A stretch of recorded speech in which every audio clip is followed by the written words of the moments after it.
Hello friends, इस video के माध्यम से हम अपने उसी विषय को आगे बढ़ाएंगे। हमारा विषय था sex education. Sex education school और कॉलेजों में बच्चों को दी जानी चाहिए। इस बात का कई लोग विरोध करते हैं और कुछ लोग पक्ष में भी है। वास्तव में सेक्स एजुकेशन के माध्यम से हम बच्चों को क्या समझाना चाहते हैं, क्यों समझाना चाहते हैं और कैसे समझाना चाहते हैं, क्योंकि ये बात स्पष्ट नहीं है, इसीलिए इसका विरोध किया जाता है। हमने इस विषय में अपने पिछले 2 वीडियो में 2 बिंदुओं पर विस्तार से चर्चा की है। पहला बिंदु था सही उम्र और दूसरा बिंदु था संयम। इन दोनों बिंदुओं पर हमने चर्चा की है, इन्हें समझा था। आज हम इस वीडियो के माध्यम से तीसरे एक महत्वपूर्ण बिंदु, जिसे हमने अनुशासन नाम दिया था, पर विस्तार से जानकारी प्राप्त करेंगे। मित्रों, हम अपनी जानकारी में अपने विषय पर आगे बढ़ें उसके पूर्व यदि आपने हमारे चैनल को अभी तक सब्सक्राइब नहीं किया है तो आप पहले उसे सब्सक्राइब कर दें, बेल आइकन भी बजा दें ताकि आपको हमारे अगले वीडियो स्वतः मिलते रहें, और एक लाइक तो बनता ही है। हाँ, तो हम बात कर रहे थे सेक्स एजुकेशन में अनुशासन की। मित्रों, लाइफ में अनुशासन है तो कंट्रोल है तो सब कुछ मैनेज चलता है, और यदि अनुशासन नहीं है तो स्थिति उस गाड़ी के समान हो जाती है जिसमें ब्रेक नहीं है। ऐसी गाड़ी कहीं भी टकराकर स्वयं को नुकसान पहुंचा सकती है और साथ ही सवार का भी नुकसान करेगी।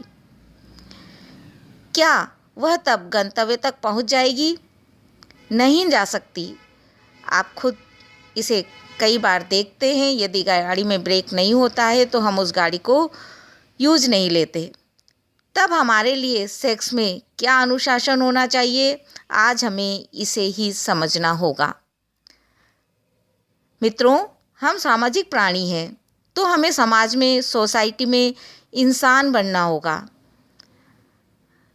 आपको सुनकर थोड़ा अजीब लगेगा, सोच रहे होंगे हम इंसान नहीं हैं क्या?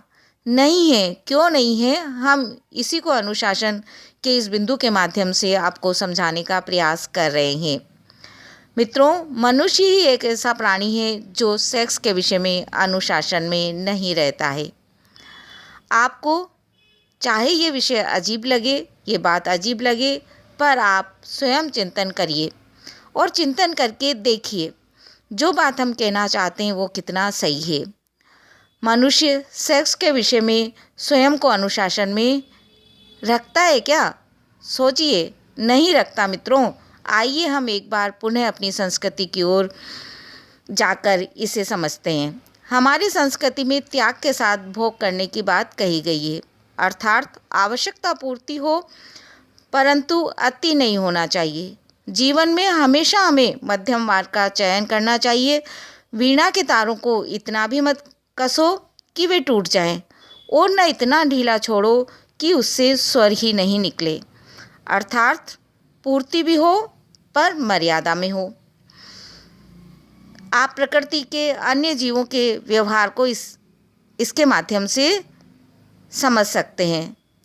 आप अन्य जीवों को देखिए, आप कोई भी प्राणी उठा लीजिए, देख लीजिए, चाहे वो जलचर हो, नभचर हो, स्थलचर हो या उभयचर हो, उनके प्रजनन का एक सीजन होता है, एक निश्चित वक्त होता है जब उनकी संतति का जन्म होता है, उनके बच्चे होते हैं ना? ऐसा या नहीं होता?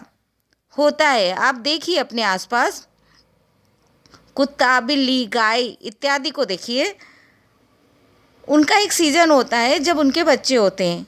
पक्षी भी एक निश्चित समय पर अपनी संतति को पैदा करते हैं। हम इस चीज़ों को अपने आसपास देखते हैं, वह वर्ष भर ऐसा नहीं करते, परंतु मनुष्य को देखो, उसके जीवन में कोई अनुशासन ही नहीं है। दिन का कोई भी पहर हो, कोई सा भी स्थान हो, चाहे देव स्थान हो, मंदिर हो, चाहे किला हो, चाहे जंगल हो, चाहे कुआं हो, चाहे बावड़ी हो, चाहे भीड़ भरा स्थान हो, चाहे स्कूल हो, चाहे कॉलेज हो, चाहे बाग हो, चाहे गार्डन हो, चाहे नाली हो, चाहे जंगल झाड़ी हो, चाहे कार्यालय हो, इंसान कहीं भी इसे कर लेता है। सोचो फ्रेंड, क्या हम जानवरों से श्रेष्ठ हैं? क्या हम जानवरों से मानसिक रूप से ऊपर उठे हैं? जवाब होगा नहीं। हम तो उनसे बहुत नीचे गिर गए हैं इस दृष्टि से। तब क्या हम इंसान होने का सही दायित्व निभा रहे हैं? क्या इस पृथ्वी पर हम इंसान बनकर जी रहे हैं? इंसान सृष्टि का सर्वश्रेष्ठ प्राणी है ना? तो फिर यह निष्क्रियता क्यों? यह विचार का विषय है, क्योंकि हमें यही अनुशासन सीखना है। यदि हमने यह सीख लिया तो महिला सुरक्षा का मुद्दा, जो आज सबसे बड़ा मुद्दा बनकर उभरा है, उसके साथ जो अशोभनीय घटनाएं आज घटित हो रही हैं, उनका समाधान मित्रों स्वतः ही हो जाएगा। मित्रों, हम सुधरेंगे, युग सुधरेगा। यह सुधार हमें स्वयं ही लाना होगा। हमें यह अनुशासन सीखकर अपने जीवन को सुचारू सुंदर बनाना होगा। आज हम पाश्चात्य सभ्यता की दौड़ में इसे भूल गए हैं। हमारी संस्कृति में, सभ्यता में इसे जिस नाम से पुकारा जाता था, वह शब्द हैं कमरे की बात। ये कह दिया जाता था कि ये कमरे की बात है।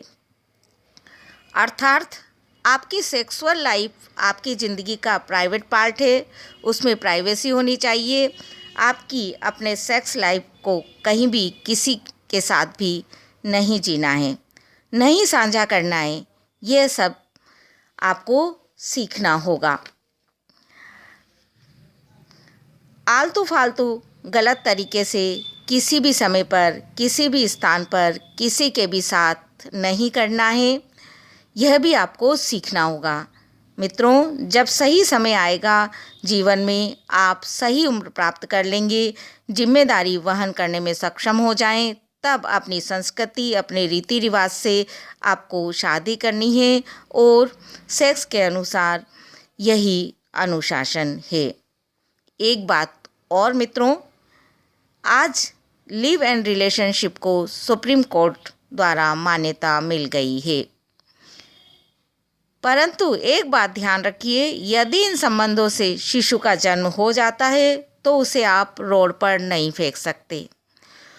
उस बच्चे के कुछ अधिकार हैं। उस अधिकारों में सबसे बड़ा अधिकार होगा, बच्चा माता पिता पाने का हकदार है। अतः आपको अपनी संतति को इस तरह दुनिया में लाना है कि आप उसे इज्जत की ज़िंदगी दे सकें। यह अनुशासन आपको सीखना होगा। मित्रों, यह सारी चीज़ हमें फिल्मों में, सोशल मीडिया में नहीं दिखाई जाती, और जब दिखाई नहीं जाती तो सिखाई भी नहीं जाती। हम जो देखते हैं वही सीखते हैं, उसी का अनुसरण करना चाहते हैं। हम नायक नायिका की नकल करते हैं, उन्हें पसंद करते हैं, पर रियलिटी में, वास्तव में वह सही नहीं है, वह वास्तविकता भी नहीं है। आपका मनोरंजन करने के लिए वे नाटक कर रहे होते हैं। समझ लो, आप यदि इस रेखा के बाहर हैं तो पशु से भी बदतर हैं, इंसान नहीं है। मित्रों, आपको इंसान बनना है और अपने जीवन में अनुशासन को अपनाना है, सेक्स के विषय में अनुशासन को अपनाना है। इसलिए जीवन में, सेक्सुअल लाइफ में 3 बिंदु बहुत महत्वपूर्ण कार्य करते हैं। पहली चीज़ सही उम्र, दूसरी चीज़ संयम और तीसरी चीज़ अनुशासन। हमने इन 3 विषयों में अभी चर्चा की है। हम अपने अगले वीडियो के माध्यम से सेक्स एजुकेशन के विषय में क्या भ्रांतियां हैं, इस विषय पर अपनी चर्चा को आगे बढ़ाएंगे। मित्रों, धन्यवाद।